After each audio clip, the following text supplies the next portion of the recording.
El último vuelo del pájaro travieso. Después de muchos años de incesante trabajo, logró terminar su obra maestra. La idea le comenzó a roer el pensamiento una mañana en que el profesor nos leyó algo sobre un personaje de la mitología griega que volaba con unas alas que él mismo se había fabricado. Esa misma noche, Cesarín soñó que sobrevolaba el pueblo ante la mirada atónita de parientes y amigos que lo vitoreaban con estruendoso entusiasmo. Fue así como, al día siguiente, decidió de primas a primeras abandonar la escuela para entregarse a tiempo completo a la fabricación de un par de alas. Y siendo como era el sabio de la familia, sus padrastros no tuvieron más remedio que consentirle aquel arrebato de locura. Es la voluntad de Dios, decía doña Clementina, con satisfacción de recompensa ante el asedio de sus vecinas más cercanas. Casi 2 meses después, habían logrado construir, con la ayuda de un talabartero y un carpintero, unas alas de cartón. Cesarín las contempló con una satisfacción que no le cabía en el rostro y lo comprobó, por casualidad, que eran enormes como su locura. El domingo, todos en la mañana, se levantaron de madrugada y cuando comenzaba a clarear el día, partieron en excursión a uno de los terrenos de don Juan José de Jesús Antonio de la Sierra. Cuando el repique de las campanas anunciaba la misa de 6, ellos ya habían llegado al cerro. Vieron el sol radiante sobre el filo de las montañas y con su poderío de rey oriental beberse insaciable la niebla y la escarcha del amanecer.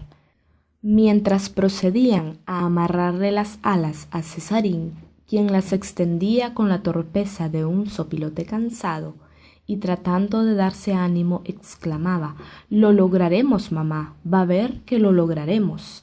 «Sí, mañana serás famoso», replicó ella, con un tono de duda reprimida que desesperadamente trataba de disimular con unas sonrisas mañaneras que se dibujaban en el rostro con la fragilidad de un mal pintor de retratos.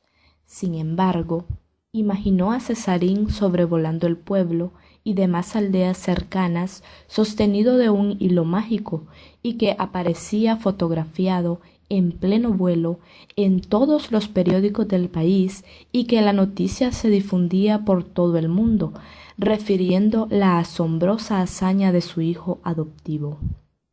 Su padrastro, escéptico aún, observaba todos los movimientos desde la ladera, calculaba el tamaño del golpe, mientras veía la hondonada que se abría a sus pies como el vientre de una mujer vencida. Pero cuando Cesarín estuvo listo, únicamente se le ocurrió decir: «Que se haga la voluntad de Dios». Casi al instante lo miró tomar el impulso final y al llegar al borde del abismo, ensayar un aleteo inútil. Cesarín, por su parte, no tuvo tiempo de pensar en nada mientras descendía velozmente sobre un objeto inservible por la garganta del barranco. Cuando, 2 horas después, despertó por el alboroto que armaba la gente que había contratado su padrastro para que lo rescataran de las ramas de aquellos árboles que, casi por puro milagro, se habían atravesado en su camino para salvarlo de una muerte segura. Lo único que se le agolpó en la mente como una idea insustituible es que aquel era apenas el primer intento. Don Juan José de Jesús Antonio de la Sierra trató de persuadirlo, diciéndole que cuando terminara el bachillerato lo enviaría a estudiar aviación a los Estados Unidos y que como regalo de graduación le compraría una avioneta para que lo volara a su antojo. Todo el mundo creyó que con semejante ofrecimiento Cesarín desistiría, pero no había terminado de recuperarse de sus múltiples magulladuras cuando volvió a emprender un nuevo proyecto, que no necesariamente tenía por qué ser audaz, como dicen los periodistas. No tardó mucho tiempo en construirse un nuevo par de alas, esta vez con la ayuda de un sastre ingenioso y un carpintero, aprovechando quienes fabricaron unas alas con marcos de bambú y manta estampada. Aunque muy parecidas a las anteriores, se veían más livianas y resistentes.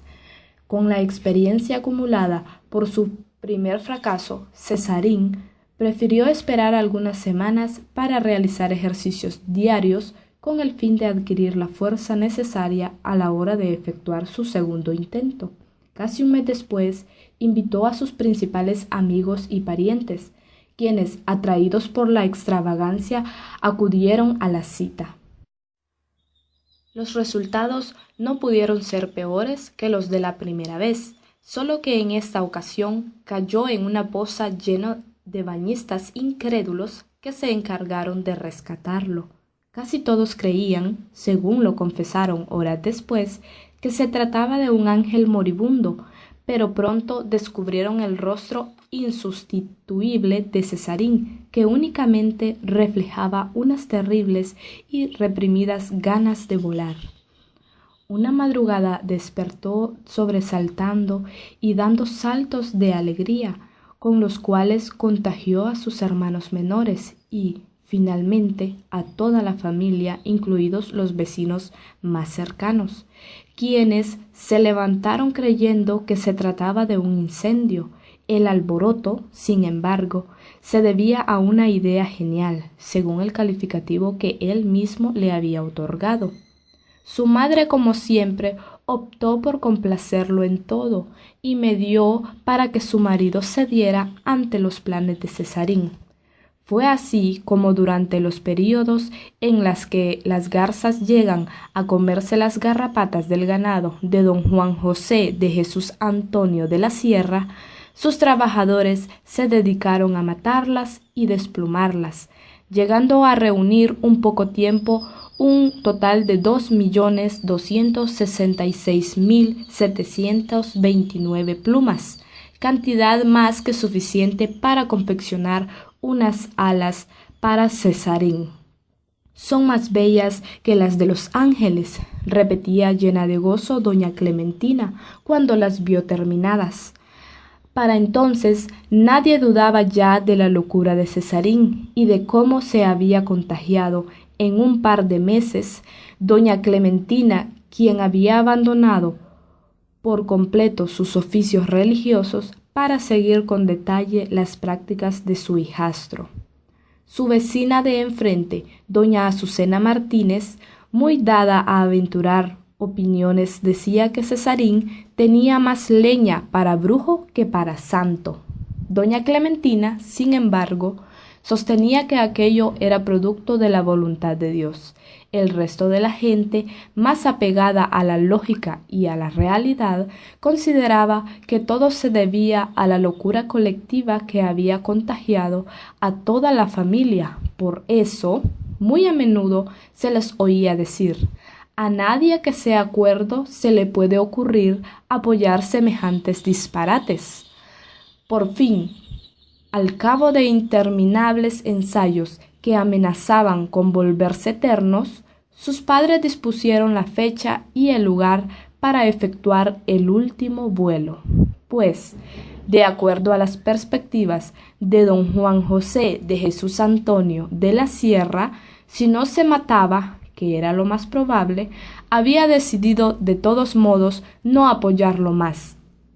De modo que llamarlo el último vuelo resultaba mejor que hablar del tercer intento. Sin embargo, la gente convino de manera casual y espontánea ponerle el último vuelo del pájaro travieso.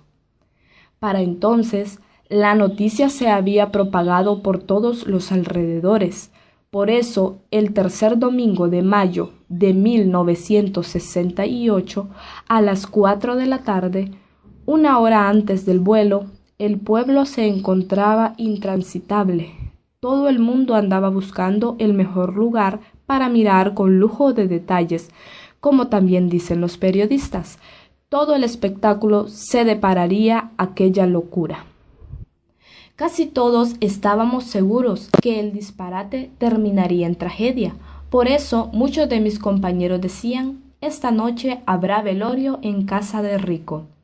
Recuerdo que como a las 5 de la tarde, la mayor parte de la gente se había aglomerado en la falda del cerro. Hubo un grupo que arregló una manta inmensa, todo por si se le ocurría caerse a Cesarín, como era lo más probable. A la cima solamente subimos sus dos amigos íntimos, sus hermanastros, sus padrastros y el cura. Doña Clementina, a pesar del optimismo que trataba de expresar con sus palabras de aliento, se encontraba nerviosa. Una ola de aflicción le saltaba casi a empellones de su rostro ceniciento y regordete, mientras de sus escuálidos ojillos afloraba a borbotones la duda y el misterio. Don Juan José de Jesús Antonio de la Sierra no hacía más que rascarse la barbilla y, muy de vez en cuando, deshilacharse su rala cabellera gris, mientras daba vueltas como un topo. Sus hermanastros gozaban a mares al ver los aletazos de prueba que daba Cesarín. El cura rezaba sin parar, pidiendo a cada momento que se hiciera la voluntad de Dios. Andrés, mi otro compañero, se había sumergido entero en las aguas del asombro y observaba todo detalle con la precisión de un cirujano. Yo, muy seguro de que Cesarín volvería a desgajarse como un sopilote fulminado por un disparo, pensaba en el tiempo que tardaría en recuperarse y en el día en que estaríamos de nuevo presenciando el último intento. Por lo demás, estaba seguro de que no se moriría de eso. A las 5 de la tarde, como se había previsto, Cesarín inició su recorrido desde unos 50 metros antes del abismo. Hacía un viento favorable que arrastraba una amarilla nube de polen. La tarde seguía despejada y fresca. El sol se veía casi hundiéndose sobre las montañas más altas y, casi unos 50 metros más abajo, la gente aglomerada que al ver a Cesarín tomar el impulso final guardó silencio. A los primeros pasos tuvo un resbalón que casi lo hizo caer, pero supo mantener el equilibrio. Sudaba de una manera que parecía que sobre la cara le había caído una lluvia repentina y miraba fijamente hacia adelante, no hacia el suelo, sino hacia adelante. Tal vez los pájaros, una manada de pericos, recuerdo, que en ese momento cruzaban con su ignorancia a cuestas.